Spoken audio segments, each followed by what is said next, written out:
Welcome to Transforming Work with Sophie Wade, exploring the future of work. Find out what's going on, disruptions, evolutions, opportunities, challenges, and interventions in our multi-generational distributed organizations. With a new tech and talent focus, discover what you need to know to stay upskilled and relevant and ensure your business keeps its competitive edge. Sophie investigates the promise and reality of the future of work now and as we look ahead. She interviews people who are changing work experiences and practices and shares how we can each transition smoothly and successfully to effective and more productive new ways of working. Hi. This episode is about the data and drivers, the information and emotions that influence or affect executives' decisions, especially about policies that impact the lives of an entire workforce and their families. Research indicates that stock price declines can generate internal and boardroom debate about a company's work policy. Is hybrid the reason or a reaction? The explanation, or does it become an excuse to get people back in the office or lay them off inexpensively? What's the reality? What issues are underlying? The data reveals some of the sentiments and psychology at play behind return to office RTO policy announcements. Re-centralized control feels familiar, like a safer solution, even if it slows operations. Consolidated power can feel strong and stabilizing, even if it undermines choice and trust, which are essential for employees to feel that they are valued and belong, resulting in many immediate departures. I'm delighted to be speaking with Mark Ma, a research professor at the University of Pittsburgh. His published and ongoing academic work studies important social and economic issues, including return-to-office mandates, diversity and inclusion, artificial intelligence, Bitcoin, corporate financial reporting, and tax evasion. Hi, Mark. How are you? Hi, Sophie. I'm doing well. How are you? I am very well, thank you. Lots of data to dig deep into. You started at Beijing Normal University studying business administration and accounting. Why did you choose that?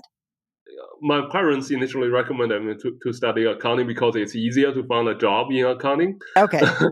And later I realized that there are actually a lot of fascinating issues in business administration and accounting, and things like how do firms report different issues and what affects firms' financial performance, and Right. how firms could avoid tax, and what we can do to stop them from avoiding tax. And all these issues excite me, and that's why I actually decided to do research and go for my PhD. That was when you moved to the States. What was your focus in your PhD? So I did actually research in both financial analysis and tax avoidance. Some of my tax avoidance research actually gets cited in some important policies. Nice. Because about 10 years ago, there are a lot of multinational firms trying to shift their income to tax havens in order to avoid paying tax in the US. Got it. And we tested what can we do to stop them from doing it. Then you go straight into academia. Why academia? Obviously, you've mentioned that you really enjoy research. I'm curious as to what you decided to focus on and why that was the route that you took. Well, clearly, I feel excited about doing new research addressing a lot of important social topics and business topics. Mm-hmm. Also, the lifestyle of being a professor is also very nice because being a professor has a lot of flexibility. Oh. You could choose where you can, except the time when you need to go to the classroom to teach. But on the other time, you could decide where you want to work, and you don't have to start from 9 and stop at 5. Right. Usually, most junior professors works very long hours, but you can still start at 12 p.m. maybe, and then work until 9 p.m. if you want to. And there is a lot of flexibility. I think that's one big reason why a lot of people decide to go into academia. And also, you have summer breaks and winter breaks. Yes, that's true. We're going to very quickly get to your very recent research. What was the transition, particular aspects or events that happened? Was it the pandemic that really sparked your interest focusing on workplace flexibility, new places of working, as well as new ways of working that led you into research that has been of late very much focused on hybrid working, flexible working, remote working options, and return to office policies? Yes, that's a really good question. There are two major factors. First, during the pandemic, we need to make a lot of adjustments for our family because we have at that time 3 year-olds, and both my wife and I are professors. And it was really tough for us because we need to teach from home, Oh, teach goodness. online, and we need to rotate, and we didn't have daycare for my son. The pandemic for parents with very young children, that I think was the hardest of all. Yes, and so what happens for one semester is I teach on Monday, Wednesday, my wife teach on Tuesday, Thursday, and when we are not teaching, the person will need to provide daycare to my Sure. son, and we just feel exhausted. We feel burnt out at the end, and then a lot of people in our neighborhood started to go back to the office. We live in a neighborhood with a lot of young family, and Yeah. all of them started complaining about returning to office. Why do we Sure. need to go back? I'm doing a good job. I'm delivering a good performance, but the manager do not trust us. I think, everyone is talking about it. This is something important. And Right. then in 2021, there was a Stanford remote virtual conference Sure. Yes. about labor economics and Yep. accounting. And I presented at the conference. And then there is a keynote speaker. Guess who is the keynote speaker? Nick Bloom. Nick Bloom. And he gave a talk about work from home. That's also the time when I'm exposed to research about work from home. Okay. And from then on, I started following news, following research in this area. And finally, 2 years ago, I got tenure. Congratulations. So that's the time when I decided that I need to get out of my comfort zone and take on some potentially risky projects that address some research issues that people cares about. Because normally, because of the career concerns, career pressure, most professors care about publishing in top journals. Sure. And there are easier ways to publish in top journals than doing something on a new research topic. Like it's easier to publish actually on something that's more standard, less risky to do that. But if you want to start something new, there is like more risk there. But I decided that since a lot of people cares about this, and also this topic will affect the life of so many different people, almost so many families, I decided that I need to spend the time to collect the data and to provide some timely feedback on this issue.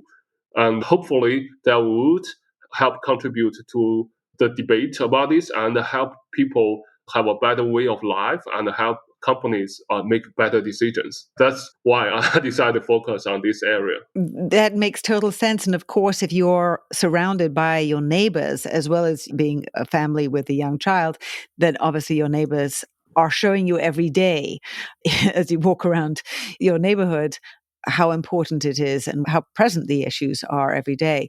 Where did you focus your research to begin with? That's during 2022, the beginning of 2022? Yes, so we started the project from late 2022. Okay. It initially took us a lot of time to collect the data about when companies issue their return to office mandates. We manually collect data based on news search. Okay. And that took us some time. Also, after getting tenure, the school asked me to do a lot of different kinds of surveys. Like currently, I'm on more than 10 DBA students dissertation committee. Oh, wow. Okay. So among all these other research projects and all the other things, I really try to prioritize my research about remote work and return to office. The fall of 2022, there was a major push and major expectation, I think, from a lot of companies and confusion. I think an expectation by a lot of younger employees that hybrid working would continue, but it was very much in flux. So what did you find from that initial research? So yes, initially when I started the research, clearly I follow news every day. And on one hand, those managers are saying that you guys are not working, especially someone like Elon Musk came out and said that that's right. Remote workers are just pretending to work. And then one of the biggest commercial real estate investor, BlackRock, the CEO came out also said that remote workers just do not work as hard.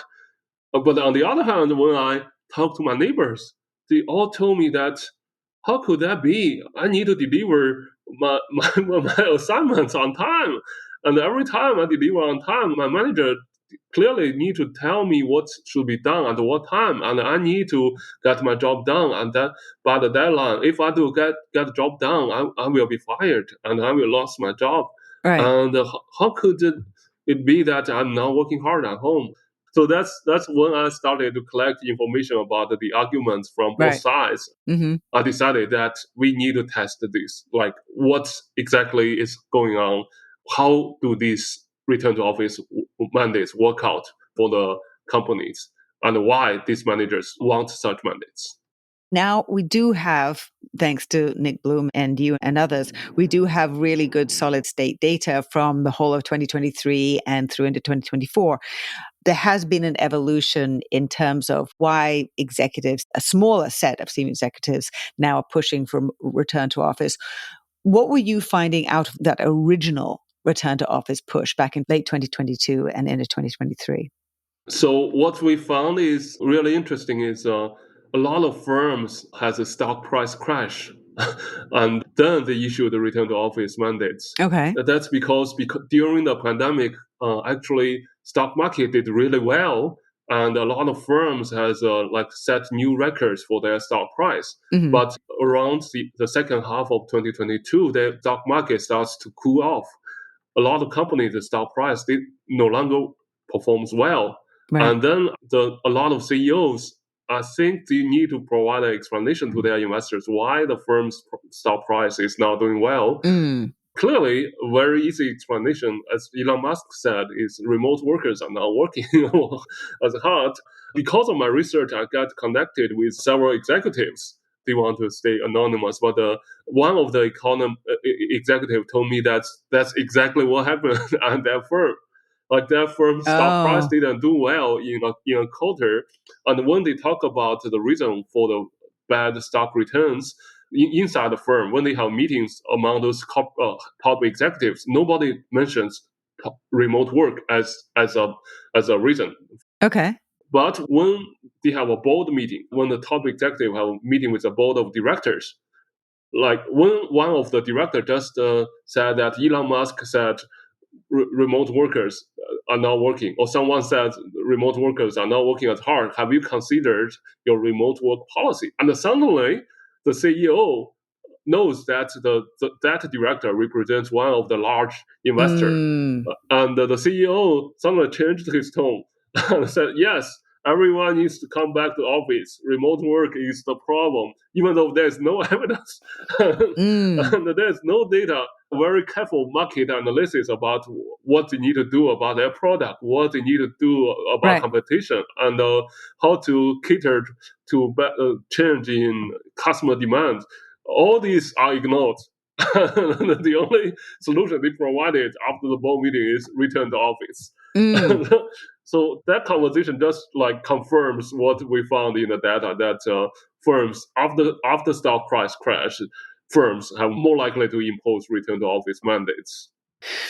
Going through the pandemic, pivoting, trying to work out how to stay viable and then start to grow as the pandemic eased. And the technology disruptions prior to AI, and then obviously supercharged by AI and Gen AI, all of these changes have been very challenging for businesses to adapt to, period. Never mind wherever anybody is working. That's where I focus. But it's a different dynamic between employers and employees. And that seems to be where you have focused some of your research. Why is this happening? In addition to the change in the stock price, what is behind it? What are some of the other dynamics that you have seen from 2022 and through 2023 and through this year as well as to why these RTOs, these return to office policies, have been changing and that we're yet again facing this year?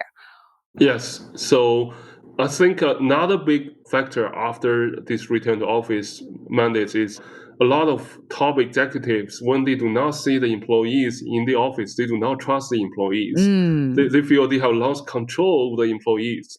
And also, after the pandemic, there's a period with great resignation. and a lot of firms face a lot of labor shortage Right. and a lot of labor conflicts between Sure. managers and employees. So the manager feel that they have lost power in this issue. It used to be like they are in the commanding position, Right. and now the employees getting more power and they want to get the power back. They want to get everyone back under control. So that's another reason why a lot of managers like said that just come back to office. I pay you. You need to do whatever I ask you to do. Right. And that's something I also observed. And that factor has been there almost for the last 3 years. And then from 1 year ago, so as the labor market start to cool off and the power kind of shifts back to the manager side, and a lot of managers are trying to like lay off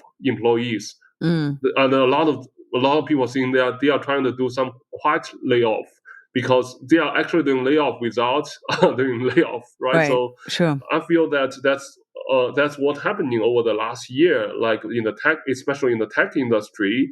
During the pandemic, a lot of tech industry had a lot of people, Mm-hmm. and now they realize that a lot of job could actually be not really replaced, but a lot of job positions could be cut because they try to adopt AI into their Mm-hmm. business. And now a cheaper way for them to do is to just ask everyone come back to the office. Some employees will naturally resign or quit after such mandates, and the firm do not need to pay the employees A severance. so it's much Right. cheaper for the employers to do that. Yeah, I feel that that's becoming a trend from the second half of 2023. So there are a lot of different elements to unpack in all of that you said. One of the things for me is interesting about this control versus trust, because they're two different aspects here. And I want you back in the office because I don't trust you. And yes, there is such a lack of trust that we're seeing across the board. I am not sure whether there actually ever was trust, because back in the 50s and 60s, when the organization looked after you and I gave you a full-time job for life, you didn't necessarily trust me, your manager, you trusted the company because you basically had secure job. Now you have no job security, and therefore there needs to be trust between people, not between you, the employee, and the organization. So I think the dynamic of trust has changed here. And so whether managers ever did trust their employees, I don't know. What has data revealed so far for you in terms of, I don't trust you, therefore I need you back.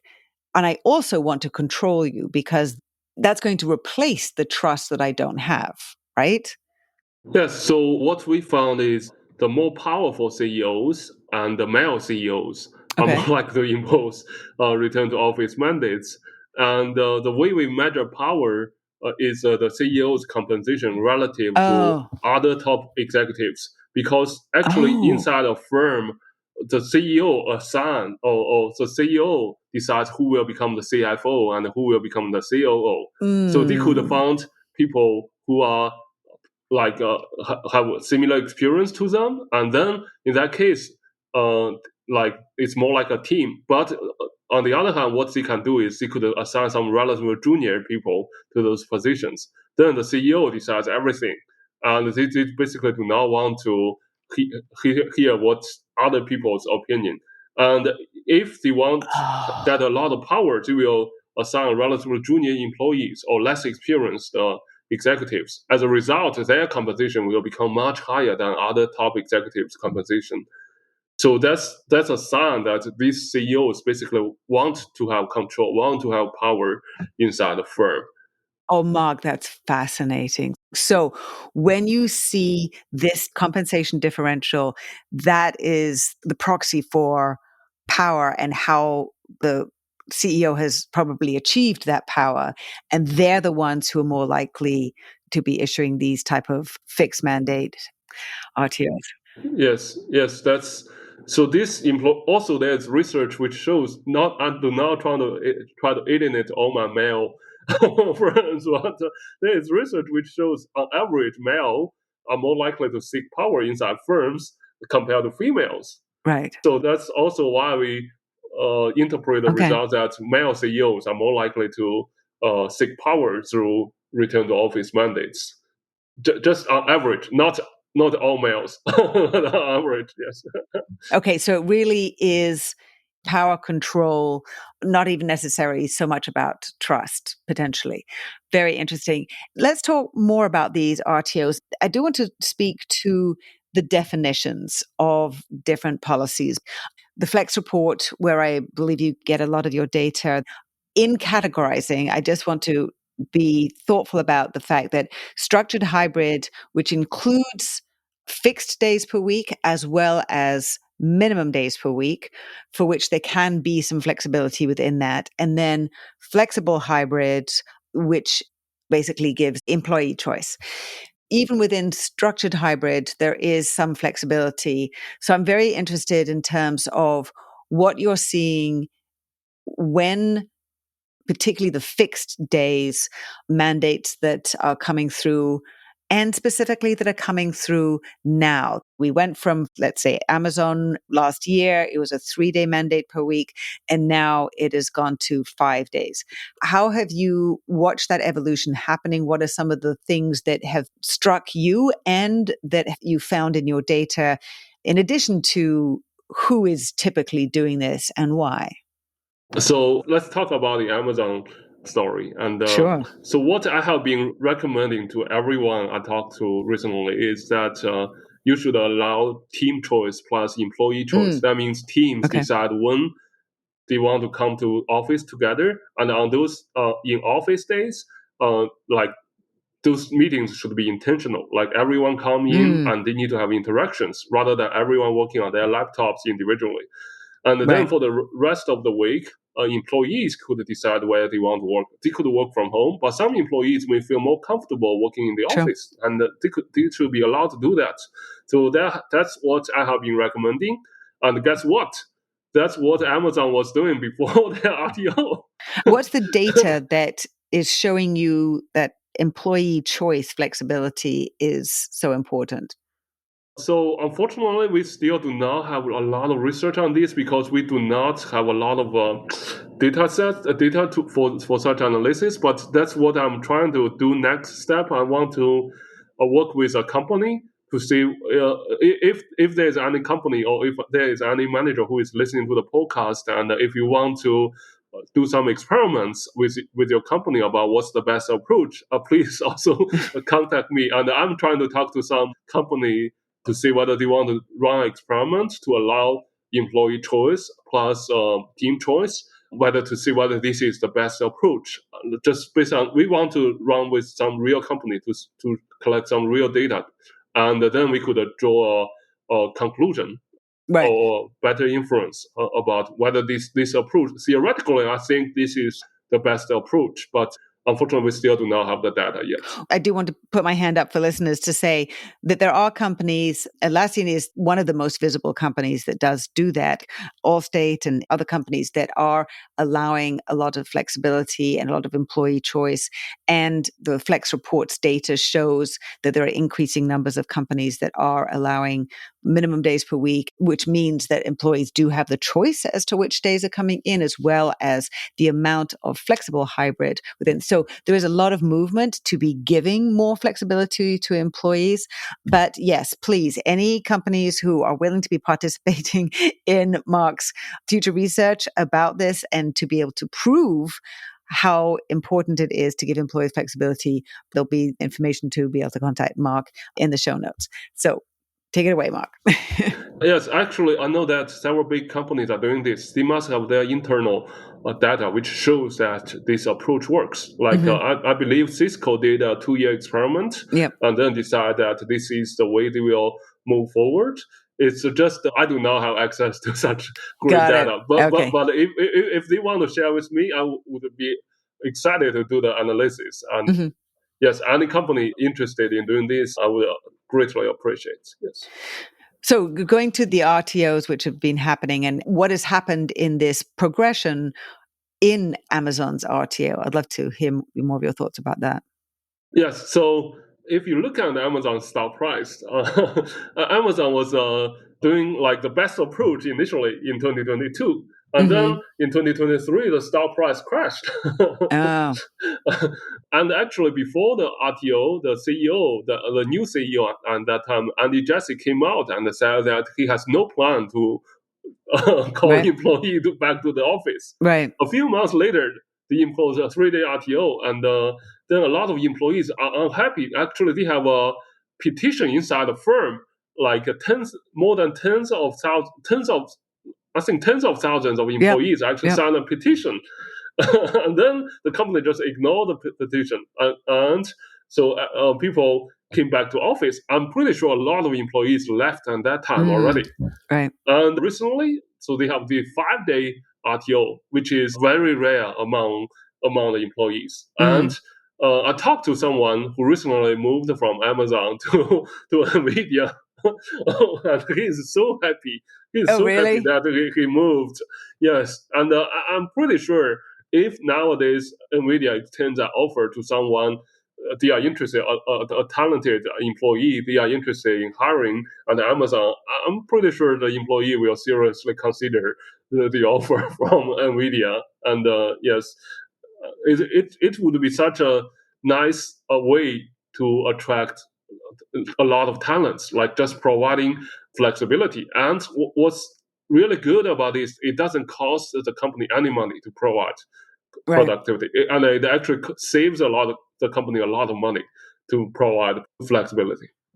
In terms of the reason that improved business results are what is a key driver of the new policy, what are you finding in terms of the actual impact of the policy? So we clearly do not find any evidence that return to office mandates help firms' performance or stock price. And also, when we talk of flexibility, like that term, different people may have different understandings about what flexibility is. So a very narrow view of flexibility is the amount of time, amount of output divided by the number of time, the hours you spend working. Right. However, with the possibility of remote work, we need to think about what we need to include in that denominator. Should we include the number of hours you spend on commuting in that denominator? Because if you didn't commute, you could spend that 1 hour or 2 hours on working.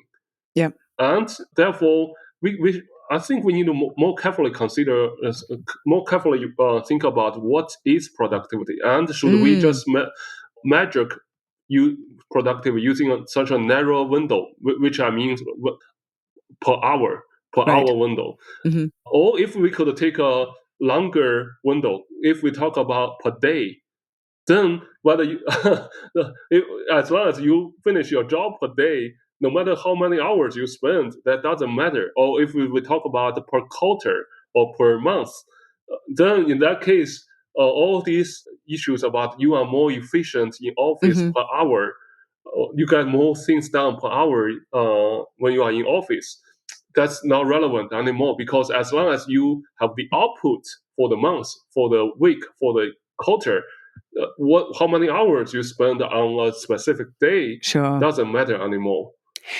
And in terms of the benefits, rather than the negative reasons for, or the reasons given for RTO, what are the positive benefits that you have found in your research for offering flexibility? You've got some interesting findings relating to mental health and decrease in depression and suicide that you found in the US, which I find on a state level, very powerful findings. So clearly, after the pandemic, we also have a mental health crisis in the nation, in the labor force especially. So what can we do to address this problem? That's really important, because when your employees feel depressed, they are less productive. And that's not good for the business. So I have talked with several people about this issue, and several remote workers that told me that definitely remote work helps them have better mental health. On the other hand, several people said that they feel isolated while working from home. So that's why I decided to let's to look at the data and see what the data really tells us. Okay. And we did the analysis at the state level because that's the level when we have the data. And we found that hybrid or structure hybrid using flex index is actually associated with better mental health, which means lower depression risk and a lower suicide risk. Okay. And we found no difference between fully remote and fully in office. And that's really interesting because a lot of people tell me when they are forced go back to the office, they feel depressed. They do not find to feel to see a few colleagues who are bullies in the office, right? Or they do not face their manager who do not really trust them, who want to control them. That also creates a lot of pressure, mental pressure for them. So that's why I guess like 5 days in office is also not necessarily good for your mental health. Right. And it's interesting to me that on the fully remote side, that there wasn't a more positive effect, because one of the things that I find is that people who are working fully remotely tend to self-select. Certainly a portion who must work fully remotely in order to get a job that they want, because the job that they want isn't accessible in their local environment, as well as people who just want to work fully remotely. So for those who want to work fully remotely, who are happy with that scenario, I can imagine are much more comfortable in that situation, whereas people who are doing it because they've had to choose that option rather than wanting to have that option, that can be the difference. And so it's supporting people in their different new work models that is interesting for me to see how we can help people work better and how we can help support people in the different ways that are necessary. What do you think? Yes, so a lot of fully remote workers definitely self-select to be fully remote, and that fits very well for their lifestyle. They may have a lot of close friends, they may have a lot of family members, right? So they could have a lot of interactions, and they may go to their nearby restaurant and meet their friends for lunch, right? So on the other hand, a lot of companies just moved fully remote for all employees. Like I know companies like Indeed and Glassdoor, right? They have no office anymore. Right. By doing that, they save a lot of money. They do not pay their office leases anymore. But some of their employees may feel isolated because they may not have their family members close by. Sure. They may not have friends close by. So they do not have people to talk to in that case, right? So in that case, actually, companies actually need to talk to some fully remote teams. And the way they do it is they have some engagements. Yeah. Like they may meet in some off-site locations. Like, there are companies nowadays who do like office Airbnb, right? So yes, exactly. Very cool. You can have an off-site engagement of activity like every week, every month, and make sure that your employee still feel connected with other employees. And also for those employees, I strongly encourage them to make some friends and go to gym, make sure that you stay active, go to restaurants and make some friends, and maybe get more connected with your community. Do not, when you feel depressed, do not stay alone. Talk to other people. Yes. You mentioned just before we started recording that you have some exciting new research, which is just about to come out, which is about the effects of work policies on turnover. Since you are just about to publish this data, please give us a sneak peek. When this episode comes out, we will be sharing a link to the data in the show notes. But please, can you highlight some of the key insights that come from this data? Yes. What we did is we looked at employee turnover in the finance and the tech industry after their return to office mandates. The reason why we look at finance and tech industry is because we use LinkedIn data to track employees' employment history. And most tech and finance employees have their LinkedIn profiles. So that's why we focus on these two industries. Got it. And we found, probably not surprisingly, that employee turnover spiked after this return to office mandates. And we are not talking about 5-day return to office, because we are just talking about an average return to office mandates. Okay. A lot of them are just 2 days or 3 days. 3 days, okay. And because there are too few 5-day return to office mandates, so Thankfully. we cannot. Let's just hope that remains the same. Let's hope that stays that way. Yes. Yeah. And so 5-day, I think the effect will be even stronger, right? For sure. Yeah. So and also we found that the increase is significantly higher for female employees. So female employees still have more care duties inside their families, and they need to provide care for their children. That's just the fact. Even though we think that it should not be that way, but that's just a matter of fact for the country today, and therefore they are more likely to leave. And in addition to that, we look at the turnover rate across different ethnicity, and we found that actually we found higher turnover for white and Asian employees, and most of the vast majority of tech and finance employee labor force are Asian and white.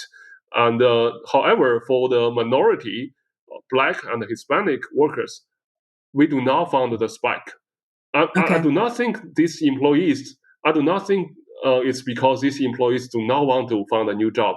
It's probably because there are fewer opportunities for them, so they probably are stuck in their position. How much does the turnover go up with the announcement of an RTO policy, announcement versus over the first 3 months? And does that number change significantly between tech and finance?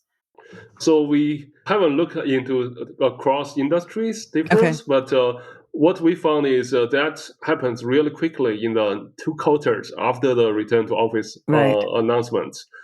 Because a lot of people, they just can't go back to office. Yeah. Because if they go back to office, nobody will go to school, pick up their children under 3 p.m. Right. And where could their children go? And nobody will be at home. And maybe they are not living in a super safe neighborhoods, and they don't want to leave their children at home. And what else could they do? The only thing is find a new job close to their home. And it's not just women. Yes, the portion of women was significantly larger, but it's also a function of wanting a different setup for their lives. Were you able to see a difference between age groups or seniority or where people were in the organizations? That's exactly what we will do next step. Okay. That's why I have been trying to, I have not released the data yet. I try to do more analysis about all these interesting questions that everyone is interested in. Yes, and because the raw data we got is very organized, and we need to do a lot of data cleaning to identify how long you have been out there and what position you are. So that's definitely our next step. Yes. Mark, is there any question that I should have asked you that I have not yet? Well, if I may, I want to make some recommendations about how firms could the best ways to do return to office mandates. So I have I have tried to write an article about 3 points recommendations. The first point is allow employee team choice and employee choice. Again, you should allow teams to decide when they come to office together for intentional meetings. And those in office days, they do not actually need to be full days. For some working moms, they could stay for half days and pick up their kids in the afternoon. That doesn't hurt anyone, right? So for employees who has good performance and also have enough experience, you should allow them to choose whether they want to work in the office or at home for the other days, for the rest of the week. That's the first recommendation. And the second recommendation is a lot of firms are telling their employees, you can work from home, but you will not be promoted. And that's not a good strategy, because your good employees will leave if you do not promote them just because they are working from home. and they will find employees who will appreciate their performance while they are working from home, right? So instead of doing that, I would suggest firms to promote flexible team leaders. And by promoting these flexible team leaders, you will send a signal to those people who want to stay remote or want to stay hybrid that there is a clear career path for you inside firm. You should not look for other opportunities. We care about you, and there are opportunities for you, and you should stay with us. And that will improve employee loyalty. And for the third recommendation I have is for rookie or for the fresh college graduates. I think a lot of fresh college graduates still want to go to the office, and they do not have working experience. I know how my students behave. They need help, and so I think companies could have more in-office days for those employees, and companies need to make sure that they have mentors available who could provide feedback to them quickly, because otherwise they do not have any guidance, and they do not know what they should do. And what's important is when you ask those mentors to go to the office with these new employees, please provide a financial incentive for the mentors. I do not want the mentors to get penalized financially because they need to pay more for commuting or pay more to get prepared to go to the office. Just at least cover their commuting expense and pay them a little more for the expense you need to spend, right? And also, if you are looking for certain employees as the potential mentors, probably you want to consider those empty nesters who do not have children in their family, and they may have more time available to become the mentors. Yes. Mark, some theoretical and strategic as well as tactical and practical tips and recommendations. Really, really appreciate all the research that you're doing. Mentioning again to listeners, please, if you are at companies and for your team who could be participating in some of Mark's ongoing and upcoming new and existing research projects, please get in contact. And Mark, I've learned a lot and had some epiphanies about some of this power dynamic and how that manifests, and how you have been understanding how this power actually is communicated and affected and what the impact is. Really appreciate you sharing your data and all the work that you're doing to help us understand more. Thank you. Thank you for the invitation. It's a great pleasure to talk with you on the podcast. Thank you. Thanks again so much to Mark Ma, Associate Professor of Business Administration at the University of Pittsburgh. You can find out more about Mark on LinkedIn and find links to several of his research papers in the show notes. Immediate action tip. To enact an effective return to office policy, first allow flexibility so employees have choice. Second, promote flexible team leaders to signal that people working from home will not be penalized. Third, for new graduate hires who want to work at the office, ensure mentors are present to support them. If you are finding the new business and work environment hard to navigate, reach out for executive mentorship, as well as effective empathy-centered programs to enable multi-generational distributed leaders, managers, and teams to up-level rapidly for modern work and be ready for whatever lies ahead. If you enjoyed this episode, please share it with a friend and like it. You can also write a quick review wherever you listen. For regular video updates, curated, useful articles, research, and information, follow me on LinkedIn and sign up for my Work in Progress newsletter there. Thanks for listening. Until next time.